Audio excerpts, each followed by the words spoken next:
C'est une série d'interviews que je vais vous proposer aujourd'hui autour d'une BD et d'un jeu qui se sont réunis pour vous faire découvrir un univers, celui d'un auteur. Et cet auteur, c'est lui que j'ai joint en premier. Il s'agit de Guillaume Griffon. Bonjour. Bonjour. Avec vous, on va s'intéresser à Apocalypse sur Carson City, la bande dessinée, qui a donné une adaptation en jeu qui s'appelle Apocalypse au zoo de Carson City. On verra un peu la différence tout à l'heure. Et puis on parlera plus longuement du jeu avec Alexandre Droit et Florent Toscano dans des interviews séparées. Aujourd'hui, c'est Guillaume Griffon qui est à l'honneur. Guillaume, avant de parler d'Apocalypse à Carson City, on va s'intéresser à vous. C'est pas votre première BD.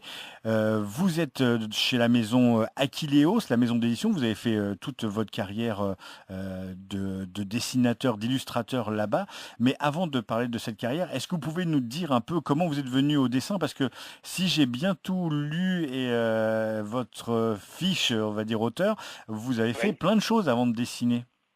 Ou au moins de Alors, signer chez Aquileos. ah oui, alors avant de signer chez Akelios, oui, j'ai fait pas mal de choses. Alors, on va peut-être parler uniquement autour du dessin. Moi, j'ai fait une école d'art donc qui est Émile Cole à Lyon. Voilà, donc qui était en 4 ans. Donc, je suis sorti en étant illustrateur. Ensuite, j'ai eu l'opportunité de partir aux États-Unis. J'ai bossé dans les studios Disney là-bas en Floride. Donc c'était une très bonne expérience. Bon, au niveau dessin, c'était juste des caricatures à faire sur des personnes dans les parcs ou des choses comme ça. En venant en France, en fait, j'ai un petit peu roulé ma bosse pendant 2-3 ans. J'étais plus trop sur le marché du travail parce que ça m'a un petit peu décalé cette histoire de partir aux États-Unis. Et donc après, je me suis remis un petit peu au dessin avec beaucoup de choses en noir et blanc parce que moi, ma grosse inspiration, c'est un petit peu les années 50 avec les IC Comics, des choses comme ça. Ce qui se faisait, c'était très graphique. Tout ce qui était Contes de la Crypte, comme ça, les trucs américains. Donc ça, moi, j'aime beaucoup. Donc en fait, voilà, j'avais un amour un petit peu pour le noir et blanc. Donc moi, j'étais sorti un peu de l'école en faisant de la couleur, des choses comme ça. Puis bon, voilà, le temps a passé et je me suis remis un petit peu à mes premiers amours. Et puis voilà, je me suis fait un petit peu, je me faisais des illustrations un peu par-ci par-là, parce que je faisais beaucoup de jeux de rôle, donc j'illustrais des trucs pour des copains, des choses comme ça.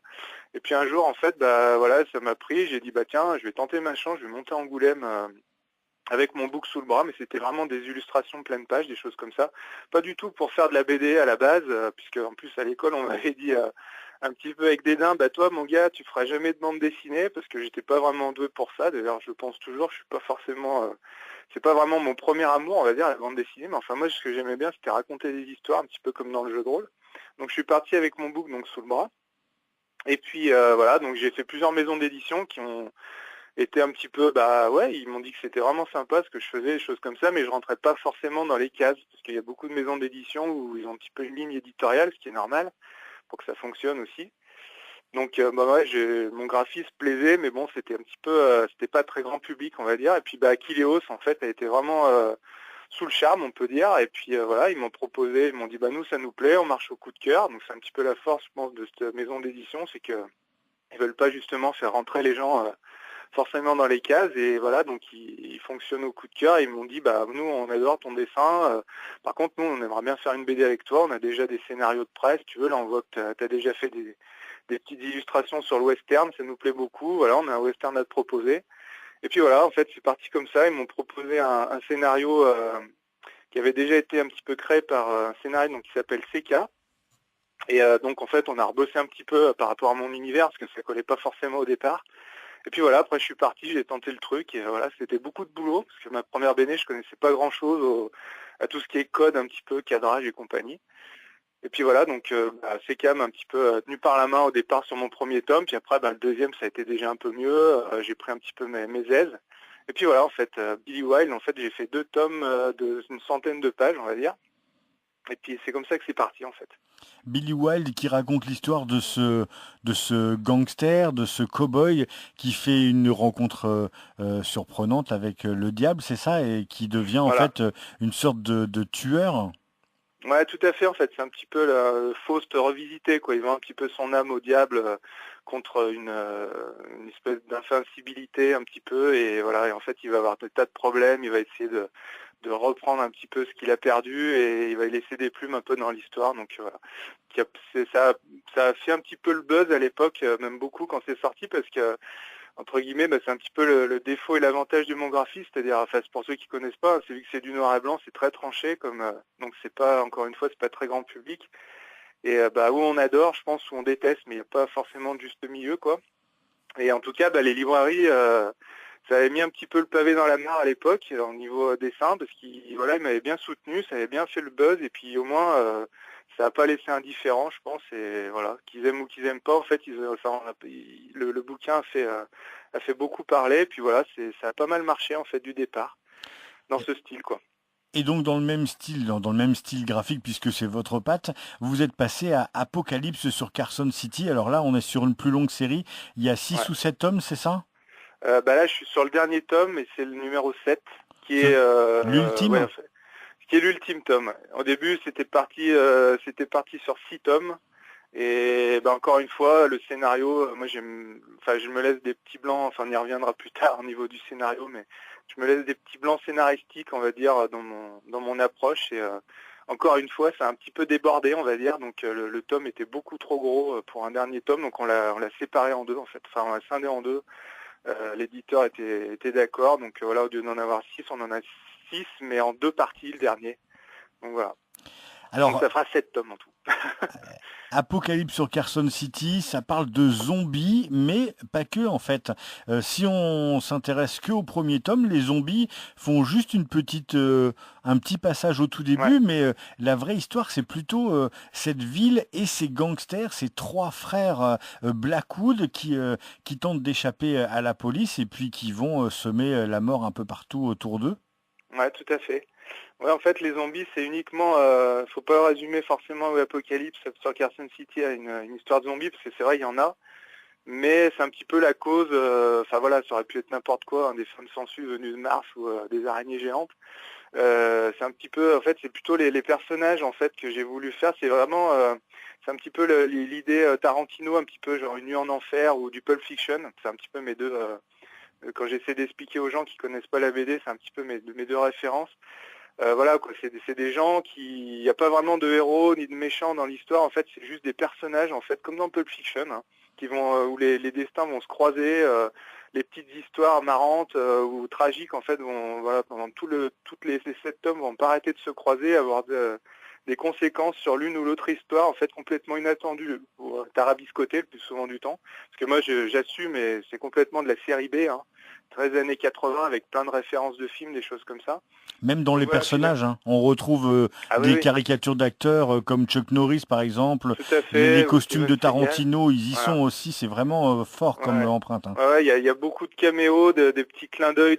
Alors les pages sont truffées de références de films ou d'affiches comment ça s'appelle, de dialogues un peu plus mythiques ou moins connus de films de nanars ou de série B ou de films comme La Guerre des Étoiles ou Le Blob ou des choses comme ça. Alors bien sûr les néophytes ils vont pas forcément faire attention à ça, mais et ça va pas du tout les empêcher de comprendre l'histoire, hein, c'est pas ça que je veux dire. Mais bien sûr le lecteur averti qui aime bien un petit peu cet univers va se délecter de chercher les références un petit peu, enfin c'est ce qu'on m'a dit en tout cas. Tous ceux qui étaient un petit peu éclairés sur ce domaine m'ont dit ah c'est génial, j'ai retrouvé plein de dialogues que je connaissais, de films cultes, machin, donc ça c'est la petite cerise sur le gâteau pour ceux qui adhèrent bien sûr à cet univers. Et puis on peut aussi parler de votre style, vous l'avez évoqué, c'est du noir et blanc, mais Ouais, les choses qu'on peut remarquer, c'est... Alors moi, une des premières choses à laquelle ça m'a fait penser un peu à ces gens qu'on trouve à Paris dans les endroits touristiques qui vous croquent vite fait en vous faisant un petit corps et une grosse tête. ouais, Et on retrouve ces personnages très sombres, on a envie de dire même, c'est ça les dégoûtants, mais ça fait rire. ouais, c'est ça, ouais, c'est un petit peu ouais du trash gore, c'est un petit peu je dirais il y a il y a des films qui ont fait ça un petit peu, ils mettent un petit peu le paquet sur les effets spéciaux et les effets trash et finalement c'est du second degré, on est là pour s'amuser, c'est tellement grossi, on va dire que voilà quoi, on voit qu'on est dans la caricature justement, c'est un petit peu aussi pour ça que j'ai fait des personnages c'est vrai que les premières pages ça se remarque vraiment en fait, les corps sont un petit peu disproportionnés, les têtes elles sont grossies. Après moi il y a beaucoup de lecteurs il y en a certains qui ça les gênait au départ et m'ont dit mais c'est vrai qu'au bout de 4-5 pages on n'y fait plus du tout attention, on est dans l'histoire et voilà quoi. Donc c'est pour montrer qu'on est vraiment dans la caricature et que le trait est extrêmement grossi et qu'on est là pour s'amuser, quoi. C'est vrai que ça tâche, il y a beaucoup de sang, des choses comme ça, mais finalement c'est marrant, quoi. Voilà, c'est de On, la caricature. on pourrait presque penser au premier film d'horreur de Peter Jackson aussi. Oui, voilà, Voilà. on est complètement dans le style genre de truc ou Evil Dead 3 ou voilà, on est là pour s'amuser, c'est un peu grand guignol et tout. Un petit peu une nuit en enfer, encore une fois, hein, la première partie est assez sérieuse avec des moments un peu tragiques, tout ça, on est là, ça rigole pas. Puis Et la deuxième puis, partie du film, voilà, ça tombe un peu dans le sanguinolent, dans le grand guignolesque, avec des vampires, des choses comme ça, pour ceux qui connaissent le film, et c'est du grand théâtre, quoi. C'est marrant, c'est ça. et puis ce noir et blanc, ça a quand même une force au niveau du dessin, c'est que pour les ombres, c'est absolument génial. C'est-à-dire Ouais. que partager un visage en deux et coller un côté dans l'obscurité et l'autre côté dans la lumière, voilà, ça rajoute une force au dessin. Ouais, c'est sûr. Alors bien sûr, il y a beaucoup de gens qui m'ont dit la couleur, non, ça te tenterait pas tout ça. Alors moi, j'ai essayé beaucoup de choses en couleur. Je suis pas super fort non plus, hein, moi, mais j'adore le noir et blanc, donc c'est peut-être pour ça aussi. Et c'est vrai que c'est un petit peu, comme je dis, passer du vinyle au CD, quoi. J'ai essayé de mettre la couleur, ça aplatit un peu toute l'image et la force qu'on avait du noir et blanc, en fait, bah, disparaît un petit peu. Donc c'est un petit peu tout aplati. Donc j'ai trouvé que ça avait moins de punch, c'était moins choquant presque, on va dire. Donc voilà, bon, la couleur, on peut sûrement faire des super trucs, hein, avec ce que je fais en couleur, mais je suis pas encore assez expert en la matière pour pouvoir trouver ce que j'aime. Donc je reste en noir et blanc et pour le moment c'est ce que j'aime, quoi. Donc voilà. Alors Apocalypse donc sur Carson City, l'actualité c'est donc le septième tome que vous êtes en train de préparer pour une future sortie, mais Ouais. surtout c'est ce jeu de société Apocalypse au zoo de Carson City. J'ai envie de vous demander comment s'est fait la collaboration entre Aquileos et les jeux au plat tout d'abord. Alors, bah, j'avais envie de vous dire autour d'une bonne bière.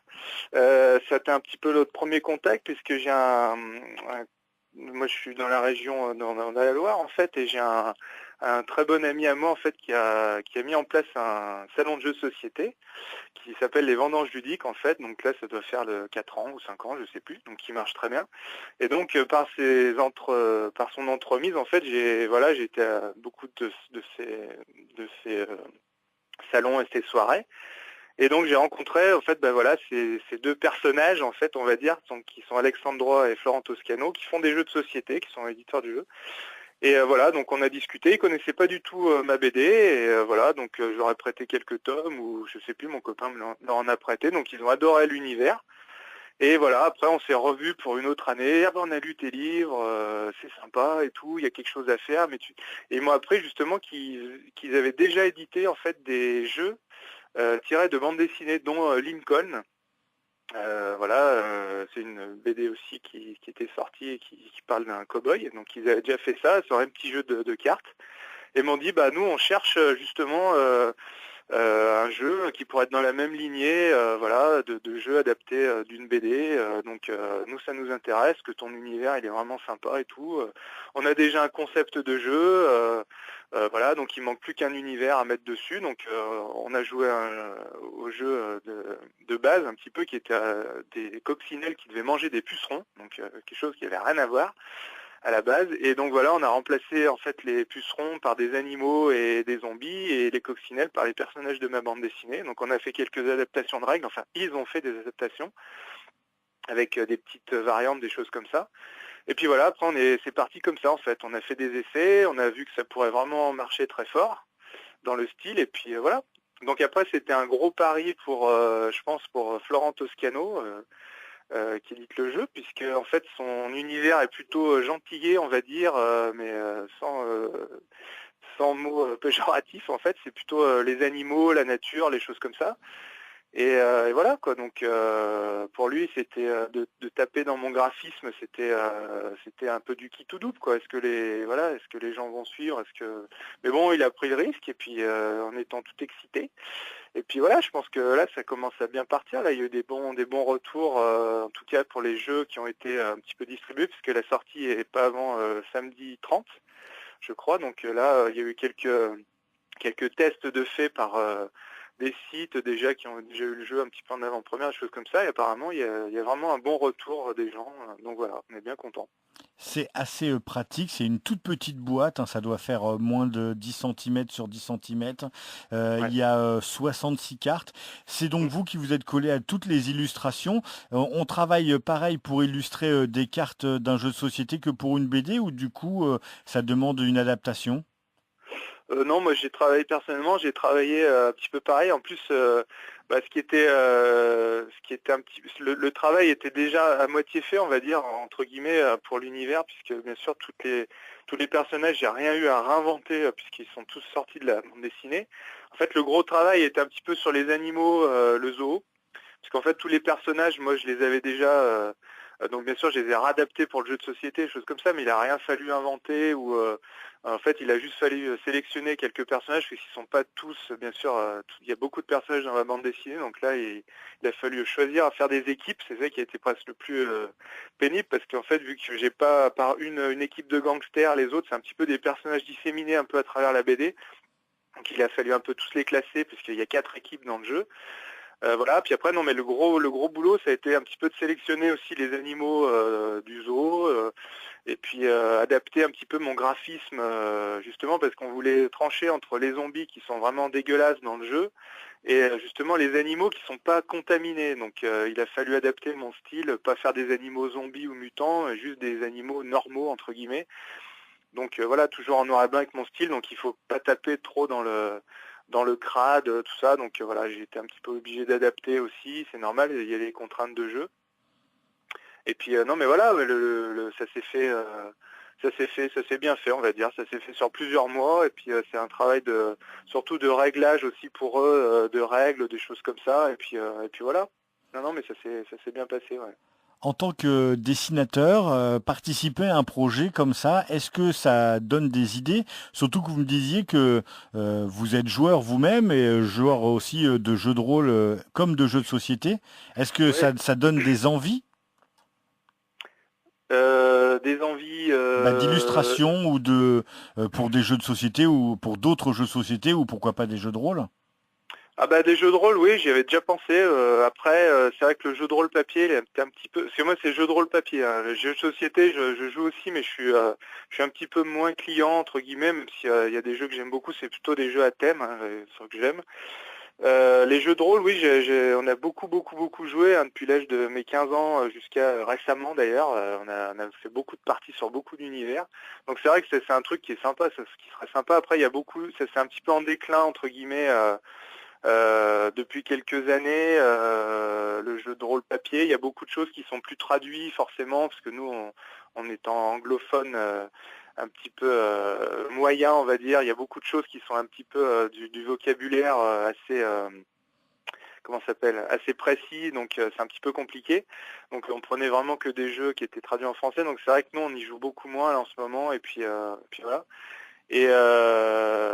Mais oui, adapter mon dessin pour des jeux de rôle papier, ça aurait été vraiment sympa. J'ai déjà essayé, j'avais envoyé 2 3 trucs, je crois, à White Wolf à l'époque, où qui faisait beaucoup de choses sur les vampires, les loups-garous, des choses comme ça. Moi, j'avais pas eu forcément de retour. Après, c'est vrai que le marché américain, là-bas, il y a beaucoup d'illustrateurs qui font ça aussi, donc voilà, je pense qu'ils ont aussi leur propre truc. Mais bon, là, ce qui est bien, c'est que par exemple, par rapport au jeu Apocalypse, qui est un petit jeu.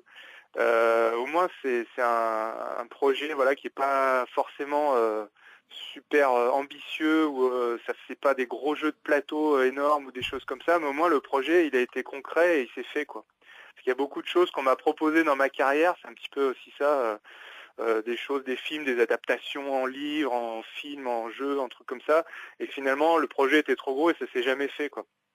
Donc là, ce qui est bien, c'est que au moins là, le jeu de cartes, c'est un petit jeu de cartes, comme on a dit, qui est accessible à tous et choses comme ça. Au moins, c'est un projet qui est viable et qui a été fait avec sérieux et qui est finalement qui est super parce que ça, enfin j'ai quelque chose qui arrive à terme, voilà quoi. Donc ça c'était bien. Un petit jeu transportable facilement, il tient Ouais. facilement dans une poche. Je l'ai essayé dans le train pour vous dire.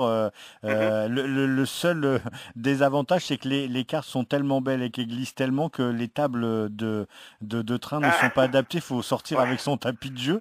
ouais. Mais sinon, c'est impeccable. Ça prend pas de place. Mm, C'est un carré de 5 cartes sur 5 cartes. Donc, ouais, on peut y jouer absolument partout. ouais, ouais. Est-ce qu'il y a déjà des projets après le septième tome d'Apocalypse? Pour le moment, non, j'ai pas de projet. En fait, j'ai des idées, on va dire. Ça s'appelle pas des projets. C'est-à-dire que j'ai beaucoup de, bah, par exemple, avec Achilleos, on a reparlé de scénarios, de choses comme ça. Mais après, il y a rien de concret. Comme moi, j'avais des envies bon, d'univers que je vais pas dévoiler ici, hein, parce que ce serait un peu long. Mais bon, j'avais aussi une adaptation de Lovecraft, en fait, que je voulais faire, qui me tenait à cœur. Ça, c'est toujours des idées, mais c'est pas encore des projets voilà, qui sont sur le tapis ou qui, voilà. C'est juste, voilà, je sais pas encore trop ce que je vais faire après la bande dessinée. Je pense que je vais faire une pause, parce que la BD, là, ça fait 13 ans que j'en fais. Donc c'est super, mais bon là j'ai l'impression d'avoir un petit peu tout dit ce que j'avais à dire. Donc là il faut que je me recharge un petit peu. Donc dans les idées, dans les choses que j'ai envie de faire. Donc je pense que je vais prendre une petite pause entre temps et puis essayer autre chose. Je sais pas quoi encore. J'avais une idée de faire dans le tatoueur, ça me plaisait beaucoup ça. Je me suis toujours dit si j'avais pas fait de la bande dessinée, je serais devenu tatoueur. Donc voilà, là je pense que j'ai une opportunité de concrétiser ça, donc je pense que je vais partir là-dedans pendant un bon moment et puis voilà, on verra. Après si j'ai le temps de refaire une BD après ou ouais. On a aussi l'habitude de voir Achilleos sortir ses ouvrages dans des formats intégral. Est-ce que ce sera le cas pour Apocalypse sur Carson City? Alors on en a parlé, je pense que ça se fera un jour, après je sais pas exactement quand et sous quel format, parce que les tomes en fait que je fais à chaque fois font une centaine de pages. Bon, il y en a qui font plus de 120, il y en a qui font 90, hein, donc c'est pas une science exacte on va dire. Mais voilà, une bonne centaine de pages à chaque fois, donc c'est vrai que si on sort un intégral, ça va faire 700 et quelques pages, C'est énorme. voire un peu plus. Donc je sais pas, on avait évoqué l'idée de le faire en 2 tomes, bien sûr, encore une fois. Alors dans un coffret qui pourrait s'ouvrir avec 2 intégrales de chaque côté, avec des goodies, une affiche, des choses comme ça pourrait être sympa. Le faire il y a eu plein d'idées qui sont sorties, voilà, le faire en collector, le faire en tel format, voilà, plein d'idées qui n'ont pas été encore mises sur papier, donc je sais pas encore. De toute façon, le septième tome là va sortir début d'année prochaine, je pense. Ce sera plutôt avril ou mars-avril, un truc comme ça. Voire un petit peu plus, je sais plus, enfin bon, début d'année. Et puis, de toute façon, l'intégrale, s'il y en a un, oui, ça sera pas avant, de toute façon, 2 ans ou des choses comme ça. Il va falloir laisser un peu vivre la série comme ça, puis, et puis je pense qu'Achilleos, oui, sortira un intégral un de ces jours, mais je sais pas quand, je sais pas la date. Vous Mais on en l'aurez a parlé, ouais, donc je pense que ça se fera, ouais. Vous l'aurez compris, il faut s'intéresser absolument à Apocalypse sur Carson City. Si vous aimez cet univers un peu décalé à la Tarantino, cet univers noir avec de la BD en noir et blanc, Apocalypse sur Carson City, il y a déjà 6 tomes de sortie. Je vous le recommande. En plus, c'est de très beaux ouvrages chez Achilleos, couverture cartonnée super épaisse, très beau papier. Enfin, c'est super. Et puis le petit jeu Apocalypse aux eaux de Carson City. On en reparle avec Florent Toscano et Alexandre Droit dans une prochaine interview. Ce jeu, alors au moment où on enregistre l'interview avec Guillaume, le jeu sort dans 2 jours, mais au moment où vous écoutez cette interview, le jeu est déjà sorti. Guillaume, un grand merci et une très bonne continuation à vous. Eh ben, merci à vous, en tout cas, pour cette interview.